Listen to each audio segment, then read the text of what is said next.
Hydration is more than thirst. Most people are mildly dehydrated. Not severely, not dramatically, just enough to feel slightly off every day. Slightly fatigued, slightly foggy, slightly constipated, slightly irritable. And because it's not extreme, we normalize it. We say, I drink water. But hydration is not just about drinking water. It's about absorption, it's about timing, and it's about mineral balance. Stay with me till the end of this video, because what I'm about to explain is essential for the upcoming summer months. And this is foundational physiology, not quick fix medicine. Water alone is not always hydration.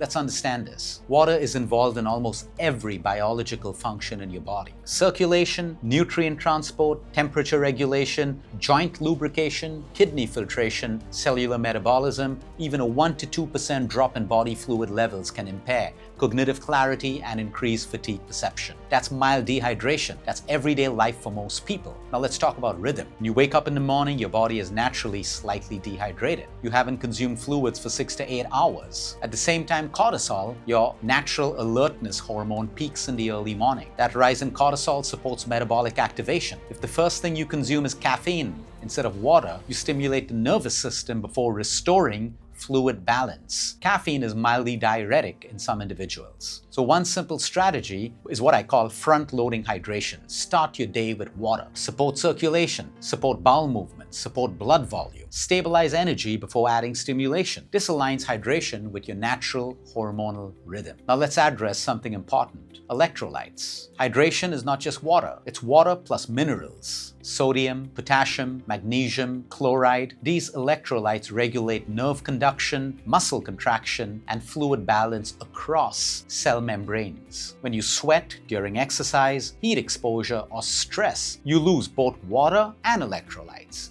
If you replace only water in large amounts without electrolytes, you can dilute sodium levels. This is especially important for athletes, runners, people training intensely, or those in hot climates. For sedentary individuals, balanced meals often provide enough electrolytes. For active individuals, especially those sweating heavily, strategic electrolyte replacement matters. That doesn't mean everyone needs expensive supplements. Natural sources help. Coconut water contains potassium. Lemon with a pinch of salt can help during long outdoor activity. Vegetables and fruits provide potassium and magnesium. But during endurance training or high-intensity sport, electrolyte formulations can be useful. I'm not against supplements. I'm against unnecessary use. Hydration should match activity level. If you experience midday brain fog, reduced exercise endurance, frequent headaches, migraines, muscle cramping, it's not always overtraining. Sometimes it's suboptimal hydration and electrolyte balance. Muscle contraction depends on sodium and potassium gradients. Nerve impulse depends on electrolyte balance. If those gradients are unstable, performance drops. Recovery slows down. Fatigue increases. Hydration is performance biology, not a lifestyle tip, now longevity. Chronic low hydration increases vasopressin, a hormone that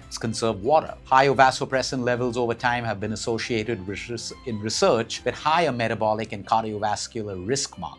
Kidney function depends on proper fluid balance. Waste removal depends on adequate circulation. Cellular metabolism depends on proper intracellular hydration. Water influences blood viscosity. Thicker blood increases vascular strain. This is not dramatic, but over decades, it matters. Longevity is built on basic physiology done consistently. Now here's where the maturity comes in. More water is not always better. Excessive intake without electrolytes can dilute sodium. Overhydration can stress the kidneys. Hydration should follow rhythm. Morning restoration, steady intake through the daylight, adjusted for activity and heat. Reduce large volumes late at night to protect your sleep. Aligned with sweat loss, aligned with lifestyle. This is intelligent hydration. So instead of asking, how much water should I drink? Ask, when am I drinking it? Am I supporting my morning physiology? Am I replacing minerals if I sweat heavily? Am I relying on caffeine instead of hydration? Am I eating water-rich whole foods? Because water is not glamorous. It is foundational. Metabolism cannot function without it. Energy production cannot occur without it. Detoxification cannot occur without it. Cognition suffers without it. Hydration is not about reacting to thirst. Thirst is a late signal.